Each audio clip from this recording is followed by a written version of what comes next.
Welcome to Reality Coaching for Writers, where we offer no fluff, just the real stuff. I'm your host, Eddie Jones, and today we're giving Diana a much needed day off. In today's episode, I'll be discussing the top 10 mistakes that every author needs to know before clicking the publish button. So let's get started. Mistake number one, pay too much to publish. Many self-publishing companies only want your money. They play to your ego, and if you're required to spend any money at all to see your book in print, you are self-publishing. This includes a requirement to buy copies of your book or to invest in a marketing plan offered by the firm. Every day, I talk to authors all the time who launch books on Amazon for $1,000 or less. In fact, I help them get their book out there. Now, when I say $1,000, I'm not talking about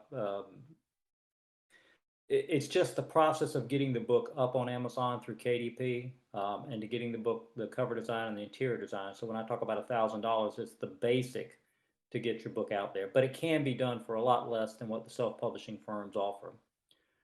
So I want you to explore your options before you sign with a self-publishing company. That's the big takeaway from mistake number one. So here's a tip. Hybrid publisher is often a clever way for a firm to avoid calling itself a self-publishing farm. Here's mistake number two. You pay too much to promote. Self-publishing firms will sell you marketing plans that seem impressive, but do little to generate sales. Facebook ads, Amazon ads, and other promotional marketing efforts can get expensive fast. So before you spend $500 to $1,000 per month to market your book, and I do know authors who spend that amount to market their books, develop a plan with strategic goals so you can measure the effectiveness of your promotional efforts. Mistake number three, you hire a friend for cover design.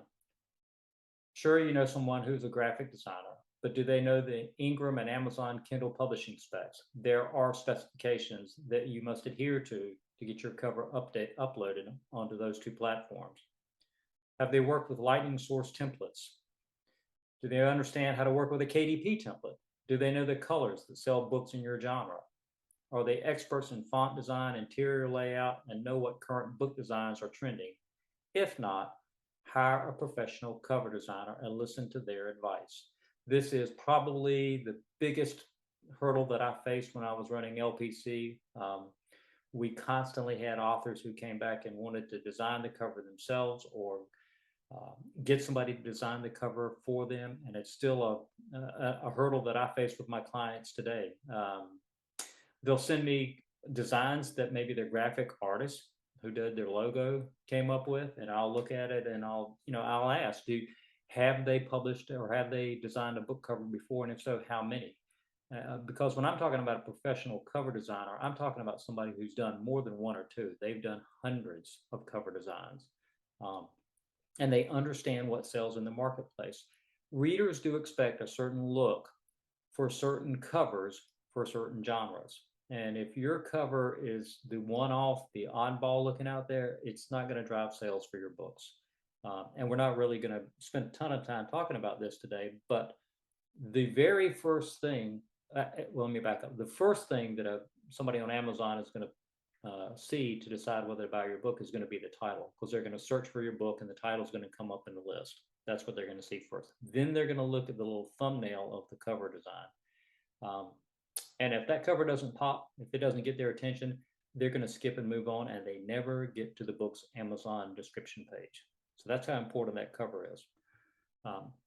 So if you've got a friend who's a professional cover designer, great. If not, if they're only in the graphic design business and doing logos, hire a professional cover designer. Mistake number four, failure to hire a content editor. Due to its cost, many authors who go indie fail to hire a content editor, and this is a huge mistake. Your book is only as good as the words on the page. Hire a professional, preferably one that's actually worked for a publishing house. So we're not talking about a college professor, a high school English teacher. We're talking about a professional editor who will give you macro and micro edits to make your book shine. And then you want to also include at least 3 rounds of proof edits in your production schedule, each by a different proofreader.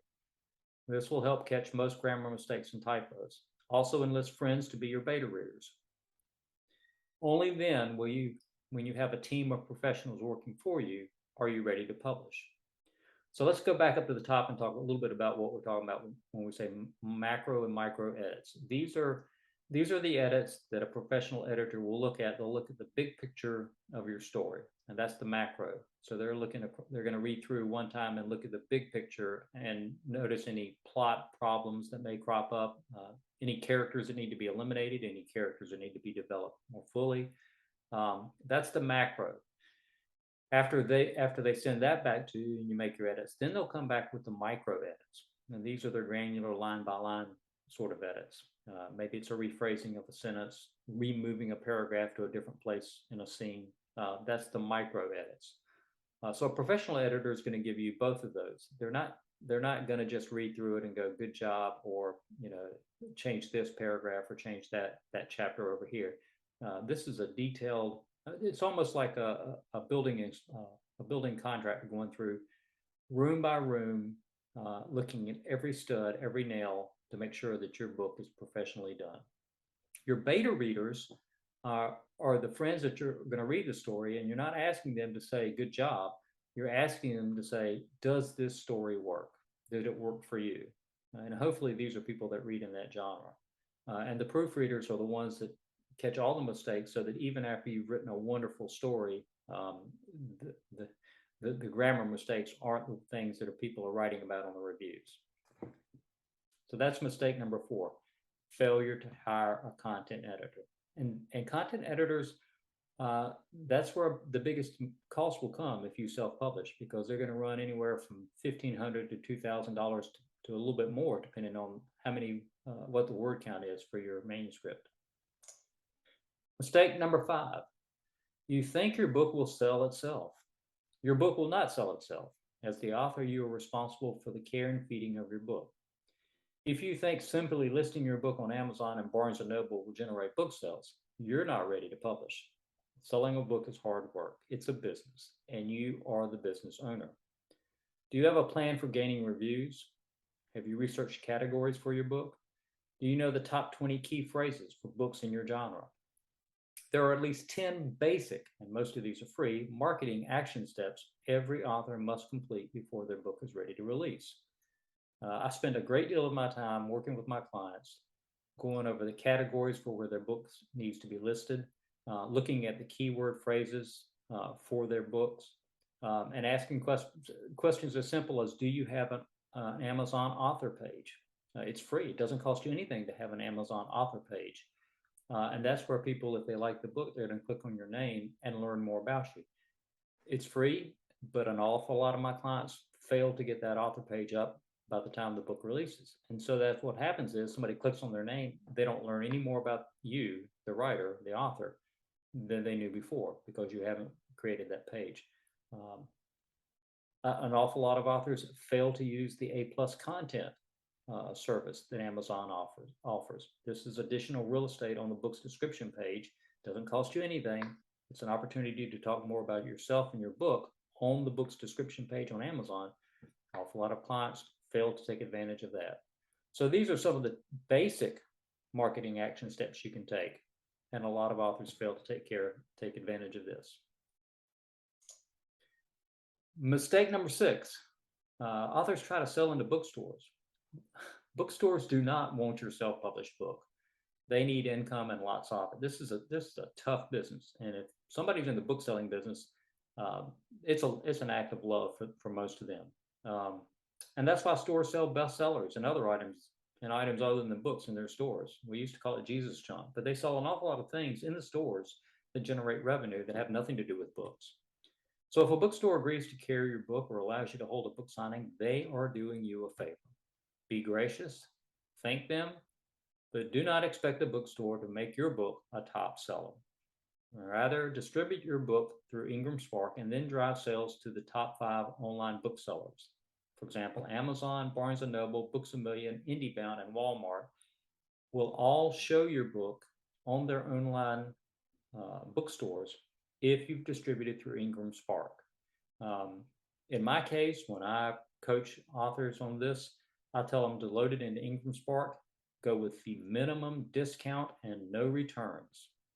And that way they're going to reap the biggest profit margin per copy that's sold, and they don't have to worry about getting dinged on the returns that come back. Because again, these are online bookstores, so most of them aren't going to wind up with returns anyway. It's not like a brick and mortar where they order in a case of books and want to send back most of that case. Online bookstores, if they take an order, they're going to ship direct from Ingram Spark. If the book is returned, the bookstore's going to eat that loss. That's the way that's going to work. But don't spend a ton of your time trying to sell into bookstores. That's my advice to you. Unless you're famous, unless you've got a huge platform. If I'm speaking to somebody that's already got a big platform, yeah, you may want to go through a bookstore. But if you're like most of the clients that I deal with, just go with the online booksellers, because that's where you're going to make the most amount of money and reap the biggest profit margin. Mistake number 7, you price your book too high. You may think your print book is worth $14.95 or your Kindle book worth $9.99, but the consumer determines the perceived value of your book.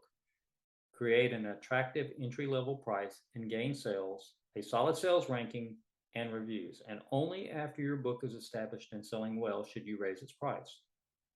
Price your book too high, and when consumers realize your book has few or no reviews and a poor sales ranking, they too will pass over your book for a more popular, higher rated book in that category. I see this a lot with my clients.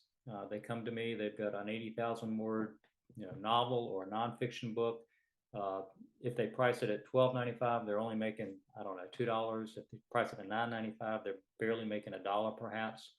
They want to charge $14.95, and I get that. I understand that. They want to make $3, $3.50 per copy sold. But if you don't sell any books, you're not making any money. And oftentimes that's what happens when an author that has no name recognition and is not considered a subject matter expert in the genre or the category they're writing, price their book at $14.95. It just sits there and grows stale on Amazon's sales ranking. There's about a 90-day period with Amazon where they'll help promote your book because it's listed as a new release. Amazon is looking for new releases to be featured in the category areas. So especially if your book sells a few copies early on, and when I say a few, I'm only talking about 2 or 3 copies a day. If you do that with your book, a lot of times it'll show up in a category as the #1 new release seller for that category. But that's only if the book is priced at a point where people can buy the book. If it's priced too high, the book's not going to sell and it's not going to crack into that category. Kindle ebooks, $9.99. Those are for John Grisham, Nick Sparks, the famous people. Most of us do not have that name recognition. So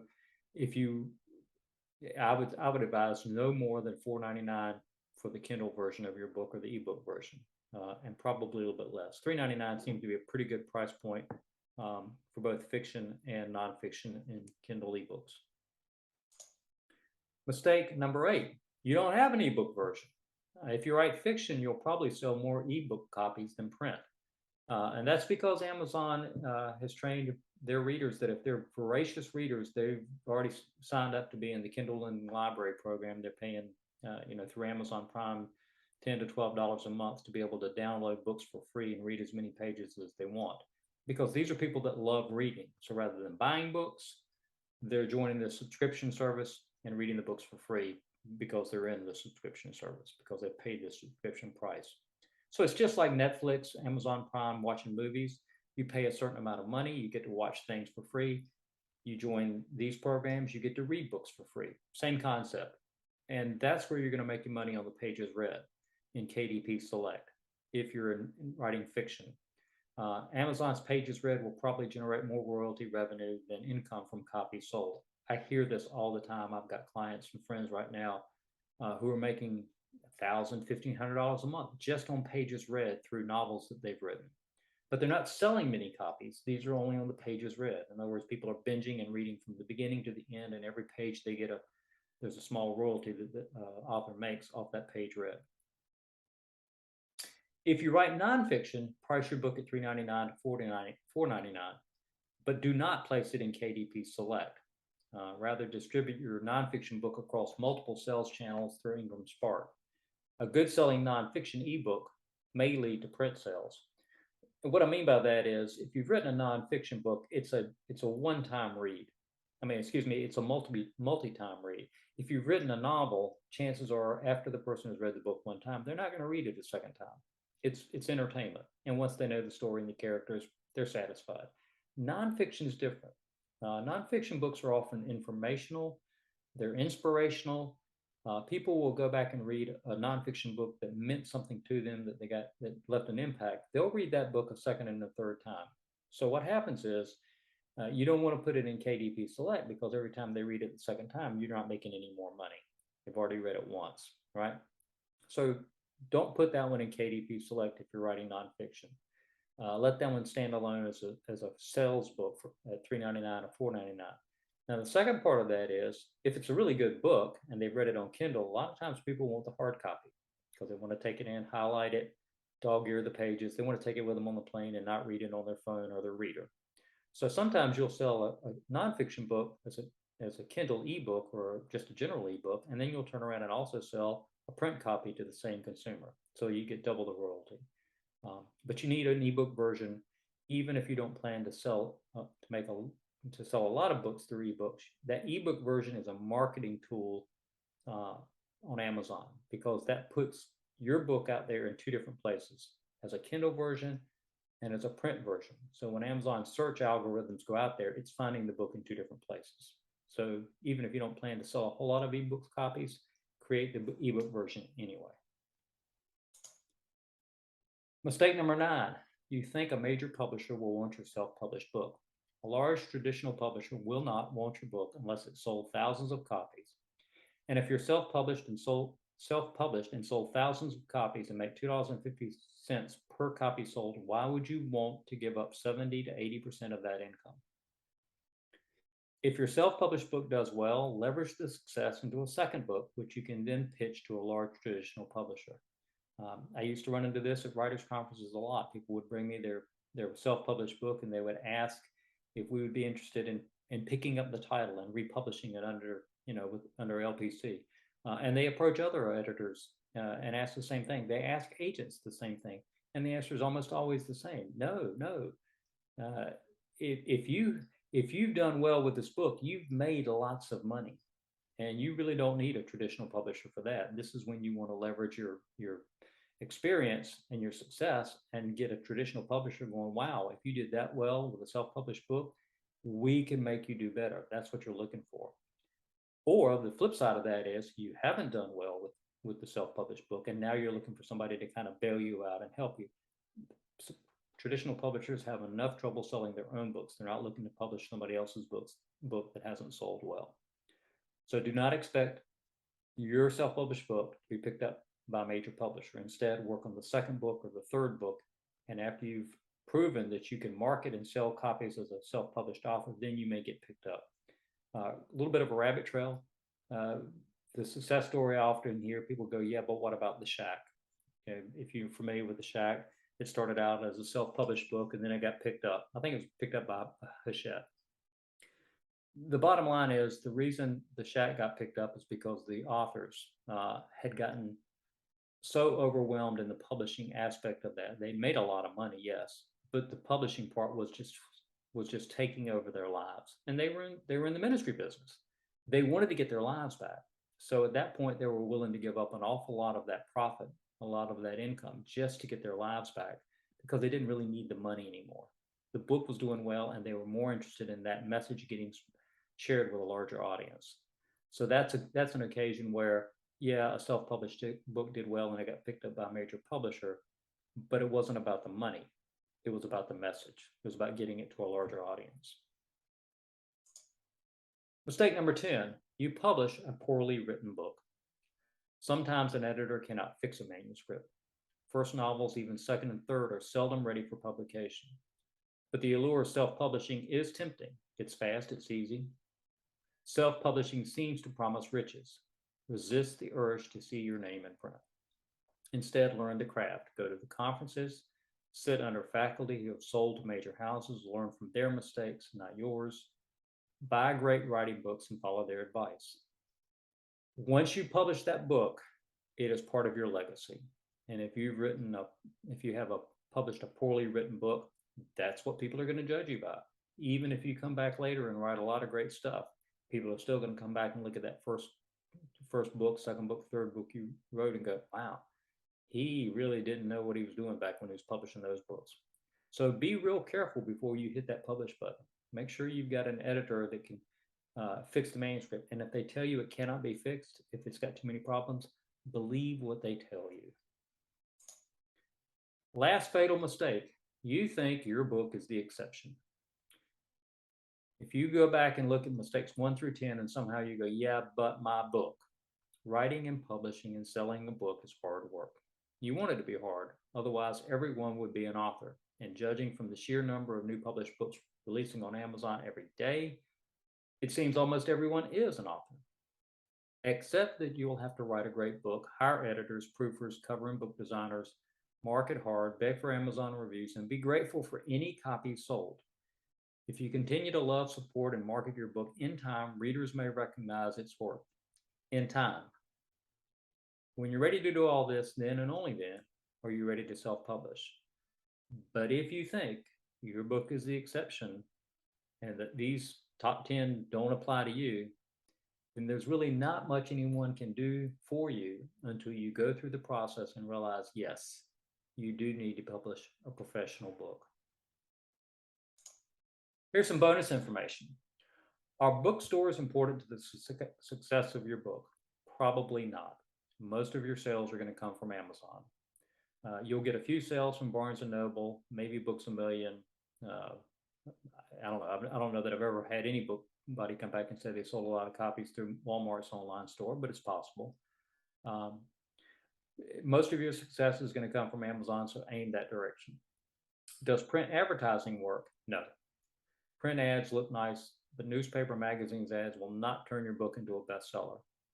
Spend your marketing money on blog tours, Amazon ads, and build your email list. Your email list is the biggest pot of gold that you've got, because your email list has contact information with email addresses and possibly names of people who either like you or like your writing or like the genre that you're writing in. And you've got an ability to reach out directly to them. So that's gold when you have a good solid email list. So work on building that rather than paying money to have your book in a magazine or newspaper. Ads in magazine and newspapers are just purely part of the entertainment process. Somebody picks up a newspaper or magazine, they're looking for entertainment or news, but they're not looking to buy a product, generally speaking. That was in the old days, yes, but not anymore. So paying for a print ad, it's not going to sell books. Now, if somebody gives you a print ad, take it, frame the ad, that looks nice, put it on your wall. But don't expect it to sell lots of copies of your book. Does it help to hire a PR firm? Yes, if you want to become famous for a few months or a few weeks. No, if you want to sell books. PR firms do a great job of getting your name out there. But again, it's entertainment. If you think about what a PR firm does, if you think about athletes, musicians, all those people, it's entertainment, but they're not selling books. They're just making you famous. And what you want is for your book to become famous, not necessarily you. How much money should you plan to spend to make your book a bestseller? If you spend $2,000 to launch your ebook, you will need to sell 1,000 copies at $2.99 to recoup that investment. So you want to aim for a return on investment of about 30%. So you want to spend 30 cents to make $1. This is a business, so invest in it. I hope this has been helpful. Join us again next week. Diane will be back for another edition of Reality Coaching, nothing but the real stuff. And remember, tell your friends what we're doing on Facebook and share the link. And if we can help in any way, reach out to us. That's why we're here. Thanks.